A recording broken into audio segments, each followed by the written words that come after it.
નમસ્કાર દર્શક મિત્રો, નમો ટીવી ઇન્ડિયાના પોડકાસ્ટમાં આપ સૌનું હાર્દિક સ્વાગત છે. આજે આપણી સાથે અલ્તાફભાઈ મીર જોડાણા છે. અલ્તાફભાઈ, તમારું નમો ટીવીમાં સ્વાગત છે. Thank you sir. દર્શક મિત્રો, જ્યારે આપણે અલગ અલગ પ્રતિભાઓના ઇન્ટરવ્યૂ કરતા હોઈએ છીએ અને એમના પોડકાસ્ટમાં આપણે એમની પ્રતિભા વિશે અને એમના શૂન્યથી શિખર સુધીની યાત્રા જે આપણે બતાવતા હોઈએ છીએ, ત્યારે આજે આપણી સાથે કચ્છના કલાકાર એવા ઇસ્માઇલભાઈ મીરના સુપુત્ર અલ્તાફભાઈ આપણી સાથે જોડાણા છે. અલ્તાફભાઈ, સૌપ્રથમ તો આપનો પરિચય આપવાની જરૂર નથી, લોકો આ પબ્લિક આપણને ઓળખે જ છે. છતાં પણ ઇસ્માઇલભાઈનું નામ આવે એટલે શું છે કે એક કલાકાર જે જૂની પેઢીના કહેવાય છે એની યાદ આવી જાય અને મનમાં ગજિયો રમતો થઈ જાય. અલ્તાફભાઈ, અમારા દર્શક મિત્રોને આપના ફાધર ઇસ્માઇલભાઈ અને અમીનાબેન વિશે થોડી માહિતી આપો, જેથી કરીને દર્શકોને ખ્યાલ આવે કે ભાઈ તમારા મધર ફાધરનું શું અચીવમેન્ટ હતું. સૌપ્રથમ હું નમો ટીવી અને એની ટીમ અને તમારો આભાર માનીશ કે તમે મને યાદ કર્યો. પ્લસ તમે મને જે વાત કરી કે મમ્મી અને પપ્પાની જર્ની વિશે તમને હું કાંઈક કહું તો પપ્પા અને મમ્મીએ કચ્છને કચ્છી સાંસ્કૃતિક અને કચ્છી સોંગ ઘણી બધી એવી વસ્તુઓ આપી છે અને ઘણી જગ્યાએ એમના સોંગ હજી પણ વાગે છે કે કલ્ચરલ કાર્યક્રમ હોય, સાંસ્કૃતિક કાર્યક્રમ હોય કે જ્યાં સ્ટાર્ટિંગ થાય એટલે મમ્મી ને પપ્પાનું નામ લેવાય, ઇસ્માઇલભાઈ મીર અને અમીનાબેન મીર. લોકગીતનું નામ આવે એટલે અમીનાબેન મીર ને ઇસ્માઇલભાઈ મીરનું નામ આવે, એમનું નામ આવે. અને સૌપ્રથમ જે એમનો બહુ પ્રખ્યાત એક કચ્છી સોંગ છે મીઠા રેપા કચ્છ જામાડું, એટલે અહીંયાથી સ્ટાર્ટ થાય. પછી કચડો યાદ કર્યા, પછી ગજિયો, કુંજલ, ઘણા એવા સોંગ છે કે જે કલ્ચરલ કાર્યક્રમમાં આ સોંગથી સ્ટાર્ટ થાય છે. અને લાસ્ટમાં જ્યારે પૂર્ણાવતી થાય ત્યારે એમનું એક સોંગ છે મુજી માતૃભૂમિ કે નમન. ગવાતો આવે છે પણ એને પપ્પાએ કેસેટમાં પણ બહુ સારો ચમકાવે. એમ ના કહી શકું કે આ મારા ફાધરનો સોંગ છે, પણ એ પહેલેથી ગાવા પણ એને પ્રખ્યાત પપ્પાએ કર્યો. પણ ગજિયો એ શું લોકોને ખ્યાલ નતો. લોકો એમ સમજતા કે શું છે, એમ એક પથ્થર તરીકે ગજિયો પથ્થર, ઘણા એમ થતું હશે એમ. ઘણા લોકોની મગજ, પરંતુ લોકગીતમાં ગજિયો શું એની જે લોકો સમક્ષ જેને પહોંચાડ્યું હોય તો એમાં તો ઇસ્માઇલભાઈ મીરનું નામ આવે કે જેમણે રજૂ કર્યું છે. તો અલ્તાફભાઈ, હું તમને એક નાનકડી રજૂઆત કરીશ કે દર્શકોને માટે એક ગજિયો થઈ જાય. સંભળાવીશ.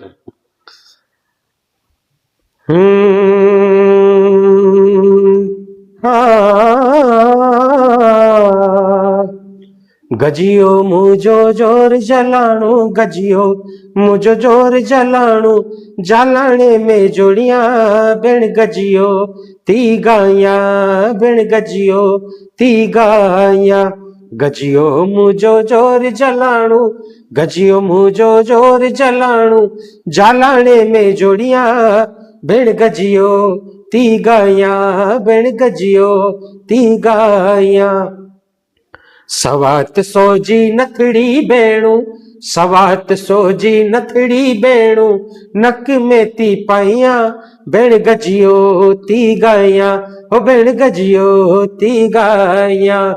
ગજિયો મુજો જોર જલાણું, ગજિયો મુજો જોર જલાણું, જાલાણે મેં જોડિયા હો બેણ ગજિયો તી ગાયા, હો બેણ ગજિયો તી ગાયા.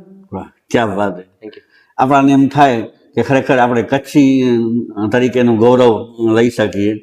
આવા બધા સોંગ જ્યારે આપણે સાંભળીએ છીએ કચ્છી અને જે લોકગાયકો દ્વારા ગવાણા હોય ખાસ કરીને, ત્યારે ખરેખર આપણાને એમ થાય કે આપણી કચ્છિયત પણ કાંઈક છે અને લોકોના મનમાં આમ કચ્છિયત ખરેખર જાગૃત થઈ જાય.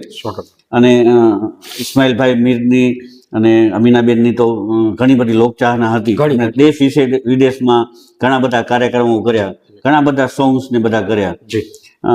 હું તમને એમ કહીશ અલ્તાફભાઈ કે તમે આ જર્નીની તમારી જર્નીની શરૂઆત ક્યારથી તમે કરી? સર હું મારી એજ હતી ત્યારે લગભગ 5 થી 6 વર્ષની, જ્યારે મારી આ જર્ની ચાલુ થઈ ગઈ હતી. અને જ્યારે પપ્પા સ્ટેજ ઉપર બેસતા તો મને એવું થતું કે હું પણ એમની સાથે એક બે સોંગ ગાઉં. પણ ત્યારે એક મસ્તી પણ હતી મગજમાં, એક સોંગ ગાઈને હું પાછો નીચે ઉતરી જાઉં અને પછી રમવામાં મારું ધ્યાન લાગી જાય. પણ એમ કરતાં કરતાં આ ફિલ્ડમાં હું ક્યારે આવી ગયો સાચી વાત કહું ને મને પોતાને નથી ખબર. કારણ કે મારું એજ્યુકેશન પણ પછી અધૂરું જ રહ્યું અને વધારે પૂરતો હું પપ્પા અને મમ્મી સાથે જ ટ્રાવેલિંગમાં અને પ્રોગ્રામમાં જ રહેતો. એટલે પછી એમ કરતાં કરતાં આ ફિલ્ડમાં આવી. અલ્તાફભાઈ, તમારી લાઈફમાં જી. મતલબ આ તમારી આ જર્નીમાં જી એવા કયા કયા સોંગ છે જે ખરેખર તમારા દિલને સ્પર્શી ગયા હોય, જેના કારણે તમને એમ લાગ્યું, ફીલ થયું હોય કે ના ખરેખર આપણા કચ્છી સોંગ છે, આ ગઝિયો સિવાયના બીજા એવા કયા સોંગ છે કે ખરેખર એ ગાવાથી તમને મજા આવે? કચ્છી સોંગમાં હા, કચ્છી સોંગમાં એક તો છે મારા પપ્પાનો મીઠા રે પા કચ્છ જા માડું. એ સોંગ એવો છે સર કે તમે સ્ટાર્ટ કરો ને એટલે માણસને ખુમારી ચડે. સોંગમાં જ ખુમારી છે. તો પછી અમારા દર્શક મિત્રોને પણ ખુમારી ચડાવી દઈ. 100%. સોંગ સ્ટાર્ટિંગ હું કરું એટલે આ વસ્તુ શું છે કે હું કહી દઉં કે મારા પપ્પા જે કરતા એ તો મારાથી ન થાય, પણ હું ટ્રાય કરું છું. હા, 100%.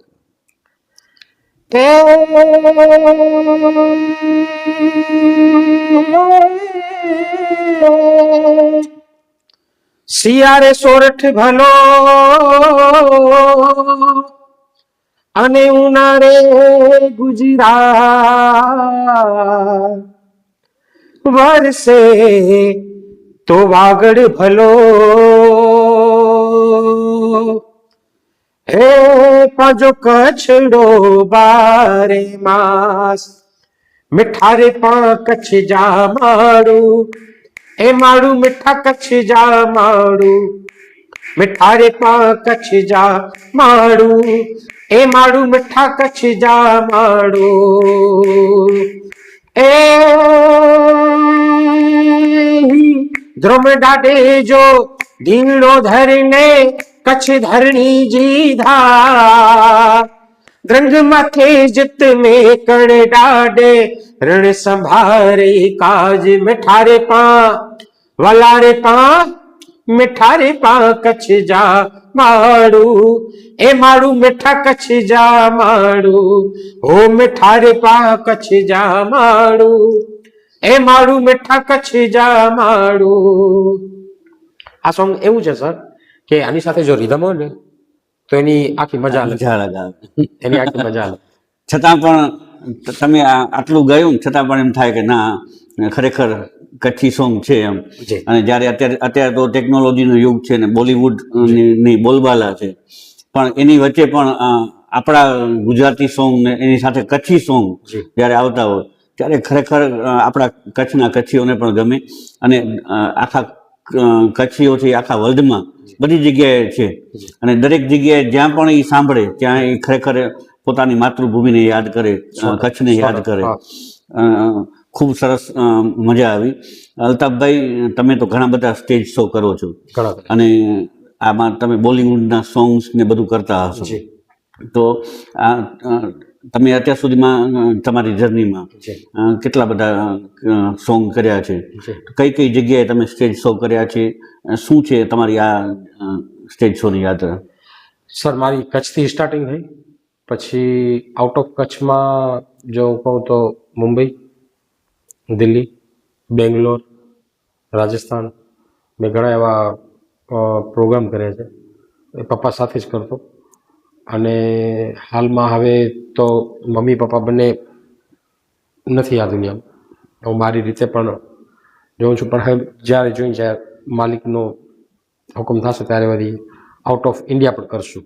અત્યાર સુધી મારી જર્ની ઇન્ડિયાથી સીમિત રહી છે. પછી માલિકનો જેવો હુકમ પછી આગળ જોશું.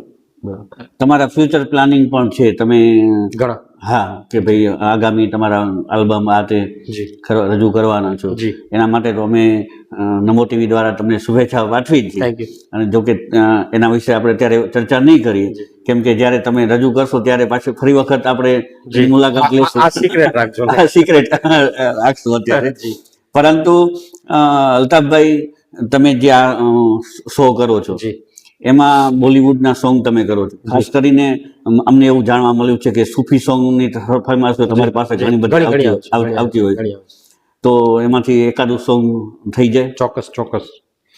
એમાંથી એક સૂફી કવાલી છે.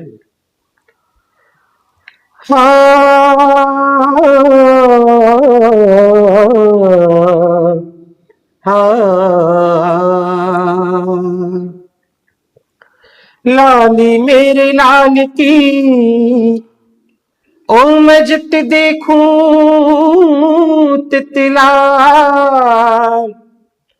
हो लाली देखन में चली तो मैं भी हो गई लाल हो रख जा बलारे झूले लालड़े रख जा बलारे झूले लालड़े सिंधड़ी दा हो सेवण दा सखी शहबाज कलंदर दमादम मस्त कलंदर सखी शहबाज कलंदर दमादम मस्त कलंदर सखी शहबाज कलंदर हो लाल मुझी पत रख जा बला झूले लालड़े लाल मुझी पत रख जा बला झूले लालड़े ओ सिंधड़ी दा ओ सेवण दा सखी शहबाज कलंदर दमादम मस्त कलंदर सखी शहबाज कलंदर. ક્યાં વાત. તમે આ ગીત જ્યારે ગાયું ખરેખર આ સિંધી સૂફી સૂફી ને સિંધી લોકો પણ વધારે ગાતા હોય. ઘણા લોકો ગાય છે. હા હા કેમ કે મેં ઘણા બધા સિંધી પ્રોગ્રામમાં એમના જોયું છે એમ. પંજાબીની પણ ઠાક આવે છે. હા આવે અને ઝૂલેલાલની વાત આવે એટલે ખરેખર સિંધી લોકો આવે એમ. કેમ કે મારી સાથે પણ મારા જેને સલાહકાર હું કહું છું હા ના સ્ટાફની પણ મારા સલાહકાર કેમ કે મારાથી પણ ઉપર છે જેમની સલાહ હું લઉં છું વારંવાર એ પણ એક સિંધી માણસ છે. ઈશ્વરભાઈ દાદલાની નામ છે, રિટાયર્ડ અધિકારી છે અને એ મારા સલાહકાર છે, મેન્ટોર છે મારા. અને સાથે સાથે હું જે હમણાં ન્યૂઝપેપર શરૂ કરવા જઈ રહ્યો છું અને એનું એડિશન અમે ગાંધીનગર શરૂ કરી દીધું છે. એના જે તંત્રી છે એ પણ સિંધી છે. એટલે ખરેખર આ સોંગ મને તમે ગાયું ત્યારે ઝૂલેલાલ નામ આવ્યું તો ખરેખર મજા આવી ગઈ કેમ કે એમની ઘણા બધા પ્રોગ્રામમાં અમે જોતા હોઈએ છીએ. અલ્તાફભાઈ આ સિવાય તમારી પાસે રજૂઆતો ઘણી બધી આવતી હોય, ફરમાઈશો આવતી હોય ગીતની, તો તમારા પ્રોગ્રામમાં બોલિવૂડ સોંગના બીજા પણ ગીત ઘણા આવતી હોય તો એમાંથી એકાદું ગીત થઈ જાય. તમે કયો. અરે તમને જે વધારે ફરમાઈશ આવતી હોય એવું એકાદું મને એમાંથી એક તો કૈલાસ ખેરનું તેરી દીવાની મારું પણ ફેવરિટ છે. તો મને એની પણ ઘણી ફરમાઈશ આવે. પછી કેમ કે એ ગીત સાંભળી તો મજા આવે અને કૈલાસ ખેર ખરેખર બહુ સારા ગાયક, બહુ સારા ગાયક છે અમને અને એમને પણ સૂફીથી ઘણો લગાવ છે. હા તો થઈ જાય. ओके. तेरे नाम से जी लूं तेरे नाम से मर जाऊं, तेरे नाम से जी लूं तेरे नाम से मर जाऊं, तेरी जान के सदके में कुछ ऐसा कर जाऊं, तूने क्या कर डाला मर गई मैं मिट गई मैं होरी हारी हो गई मैं तेरी दीवानी दीवानी तेरी दीवानी दीवानी, तेरे नाम से जी लूं तेरे नाम से मर जाऊं, तेरी जान के सदके में कुछ ऐसा कर जाऊं, तूने क्या कर डाला मर गई मैं मिट गई मैं होरी हारी हो गई मैं तेरी दीवानी दीवानी तेरी दीवानी दीवानी. ખ્યાલ વાત છે. ખરેખર બહુ મજા આવી ગઈ. અને જ્યારે હું અમારા પોડકાસ્ટમાં કલાકારોના ઇન્ટરવ્યૂ કરતો હોઉં તો ખબર નહીં શું પણ મને એમ મને પણ ફરમાઈશો કરવાની થોડી આદત પડી ગઈ છે. કેમ કે કલાકારોનો સહવાસ કોને ના ગમે. અને તમારા જેવા કલાકાર હોય અને તમારા ફાધર મધરનું તો આખા વર્લ્ડમાં નામ ફેમસ. કેમ કે કચ્છની લોકગાયકીનું નામ આવે જ્યારે અમીનાબેનનું નામ ને ઇસ્માઇલભાઈનું નામ ના આવે એવું તો બને જ નહીં. કેમ કે વર્લ્ડ ફેમસ છે. એમણે ગજિયાને આખો વર્લ્ડ ફેમસ કર્યો. કચ્છને કચ્છીમાં મતલબ કે કાંઈ પણ કાર્યક્રમ હોય તો ચોક્કસપણે 110% મમ્મી પપ્પાનું નામ લે. હા 100%.